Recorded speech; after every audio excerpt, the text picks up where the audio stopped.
રાષ્ટ્રીય ગીત વંદે માતરમને આજ રોજ 150 વર્ષ પૂર્ણ થવા પર ભાજપ પ્રદેશ અધ્યક્ષ જગદીશ વિશ્વકર્માએ સરાય ઉમરગામ ખાતે વંદે માતરમ ગાનનું પઠન કર્યું।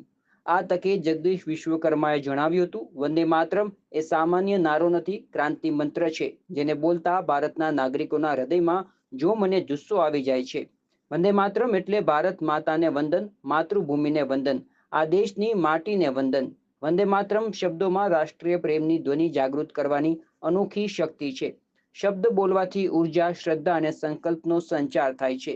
વંદે માતરમ એ ગીત નથી, ભારતની આત્મા અને ઓળખ છે। કોંગ્રેસ પક્ષ અને તેમના નેતાઓએ વંદે માતરમ પ્રત્યે અસહિષ્ણુતા દર્શાવી હતી।